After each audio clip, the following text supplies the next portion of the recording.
पूछा है 24 वर्षीय ओम प्रकाश ने पटना से। प्रणाम आचार्य जी, मैंने अपने जीवन में असफलताओं की पराकाष्ठा को प्राप्त कर लिया है। मेरे 7वें एसएसबी साक्षात्कार में असफल होने के बाद अब जीवन काली स्याही हो गया है।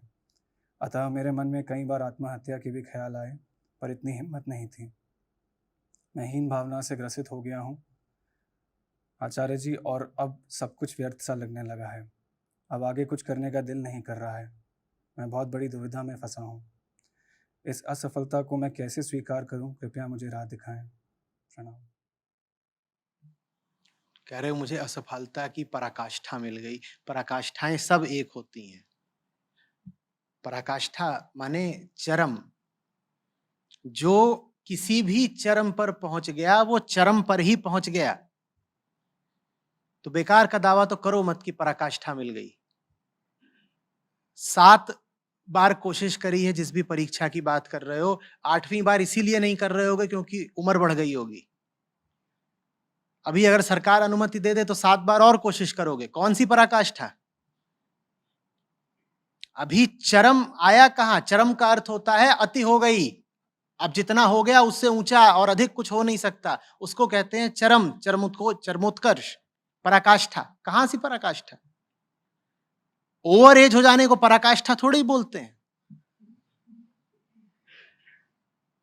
कह रहे अब तो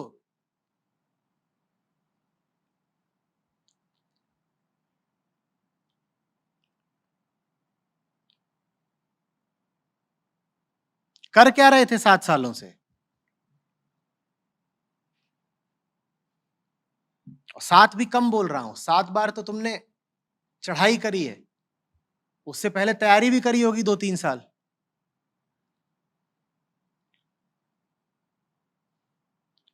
पर ठीक है, कोई बात नहीं। सीख ली कि नहीं ली? जीवन के बारे में कुछ जाना कि नहीं जाना? अगर जीवन के बारे में कुछ सीख लिया है तो ये 7 साल व्यर्थ नहीं गए। नौकरी तो कोई ना कोई तुमको मिल ही जाएगी, बहुत अनुभवी हो गए हो। दशक का जिसका अनुभव हो नौकरी की तैयारी का, ऐसा तो नहीं हो सकता कि उसे कोई नौकरी ना मिले। तो कुछ तो कर ही लोगे पेट चलाने को। तो बात जीविका चलाने की, धनोपार्जन की नहीं है। जीवन भर बेरोजगार कोई नहीं रहता। काम सबका पीछा करके पकड़ ही लेता है। तुम्हें भी किसी न किसी काम में नथना ही पड़ेगा। कुछ तो काम करोगे ही, चाहे अनचाहे, जैसे भी करना पड़ेगा। मुद्दा दूसरा है। मुद्दा यह है कि इन सब अनुभवों ने तुम्हें कुछ सिखाया या नहीं सिखाया।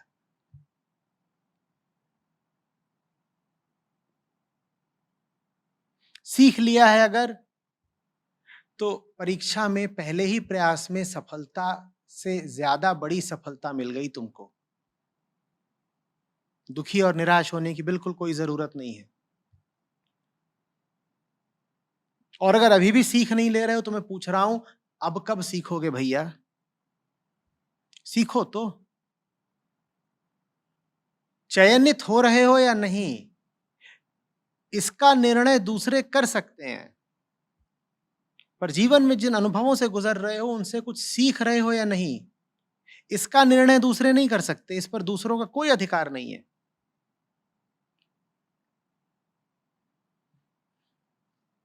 यही सीख लो कि जिस क्षेत्र में दिल नहीं है उसमें बहुत कोशिश करने पर भी नतीजा आधा अधूरा ही आता है।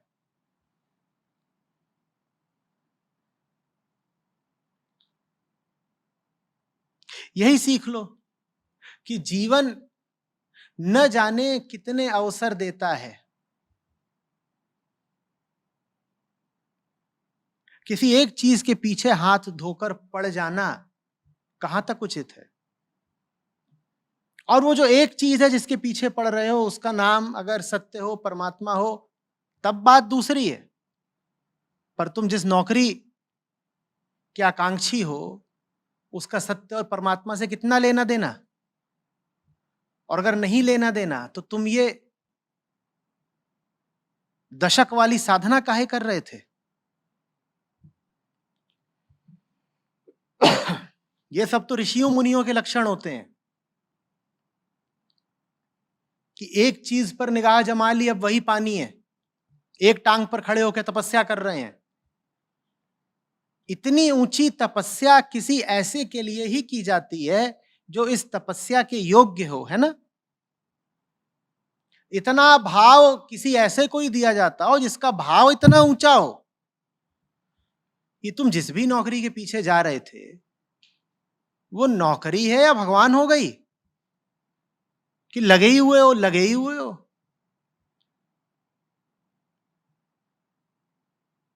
चयन पत्र मिलता तो उसमें क्या लिखा रहता? जय सच्चिदानंद।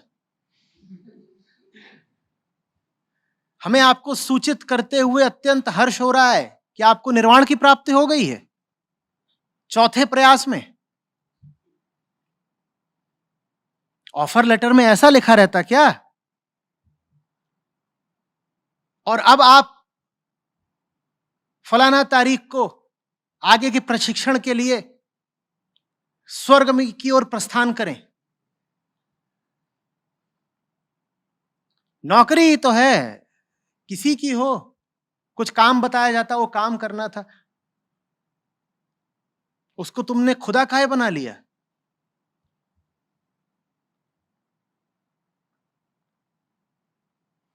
इससे मुझे याद आया शायद जीवन में खुदा है नहीं, तो इसीलिए हर छोटी छोटी चीज इतनी महत्वपूर्ण लगने लगती है कि पहले तो उसके पीछे 10 साल लगाओ, फिर ना मिले तो कहो आचार्य जी मैं तो आत्महत्या करने जा रहा था। तुम्हारी जिंदगी इतनी सस्ती है। पैदा हुए थे कि 10 साल नौकरी की कोशिश करो, फिर कहो अब मैं झूल जाऊंगा।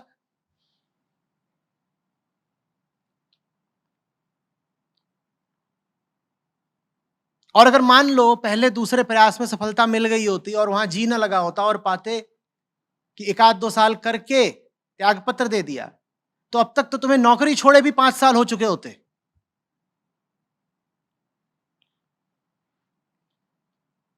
इतनी बड़ी चीज कैसे हो गई भाई? जीवन का केंद्र उसको ही बनाओ जो जीवन का केंद्र बनने काबिल हो। नौकरी थोड़ी जीवन का केंद्र होती है, कोई व्यक्ति थोड़ी जीवन का केंद्र होता है, ऐसे ही लोग होते हैं।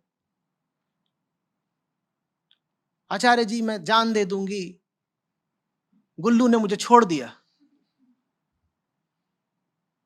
तो गुल्लू है, छोड़ दिया तो छोड़ दिया, का तो काम ही है छोड़ना, लंबी लंबी।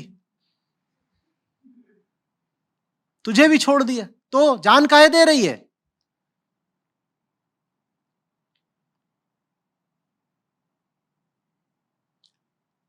कहने वाले इसीलिए कह गए अपनी जान उसी को सुपुर्द कर दो जिसने जान दी है तुमको, ताकि जान तुम्हारी तुम्हारी रह ही न जाए। अब जान दोगे कैसे? प्राण देने वाले का ही नाम लिख दो अपने प्राणों पर। अब तुम्हारे प्राण तुम्हारे हैं नहीं, अब उसके हो गए जिसका नाम लिख दिया उन पर। अब नहीं बात बात में कह पाओगे प्राण दे दूंगा, प्राण दे दूंगा। तुम्हारे नहीं है प्राण, किसके हैं प्राण? उसके हैं प्राण जिसने प्राण दिए थे। उसी की सेवा में इस्तेमाल करो अपने प्राणों का। जिसने जीवन दिया है उसी के उद्देश्य के लिए जीवन का इस्तेमाल करो। तुम्हारा नहीं है जीवन, पर तुम तो यही मानते रहे अपना ही है, अपने ही भोग विलास के लिए, अपनी आकांक्षाओं की पूर्ति के लिए जीवन का इस्तेमाल करना है। तो फिर जब इच्छाएं पूरी नहीं होती तो ये भी कहने लग जाते हो जान दे दूंगा, जान दे दूंगा। चोरी की चीज है दे दूंगा, कोई लेगा भी नहीं।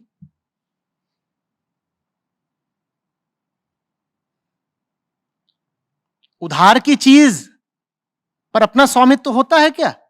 किसी को दी जाती है। तुम्हारे प्राण तुमने अर्जित करे, तुम्हारे हैं क्या? तुम्हारी दावेदारी है, तुम्हारी मालकियत है तुम्हारे प्राणों पर। बोलो तो तुम कैसे देने चले हो प्राण भाई?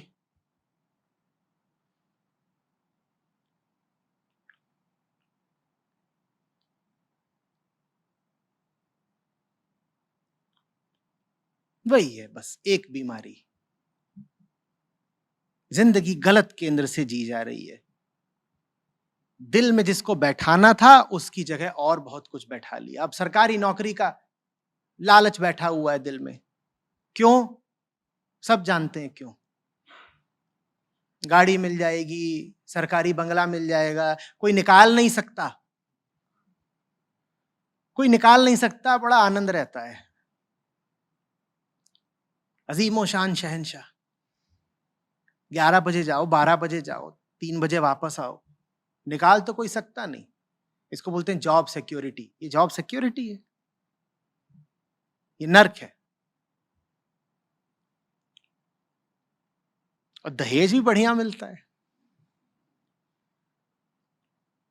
लड़का गवर्नमेंट जॉब में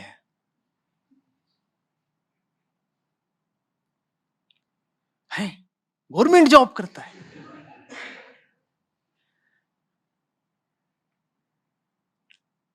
चतुर्थ वर्ग की नौकरी निकलेगी, उसके लिए पीएचडी वाले भी आवेदन करेंगे। ये मत कह देना बेरोजगारी बहुत है, दहेज बहुत है।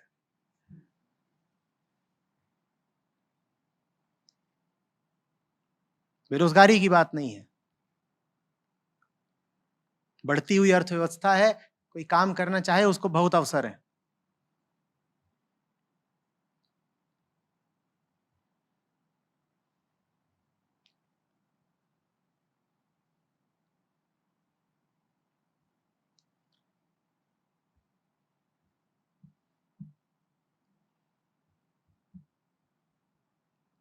बीती ताहे बिसार दे, आगे की सुधिले।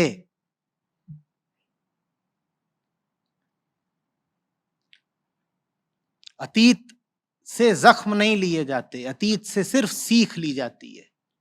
जख्मों को पीछे छोड़ो, सीख को ग्रहण करो और ज्यादा रोशनी के साथ, ज्यादा समझदारी के साथ आगे बढ़ो।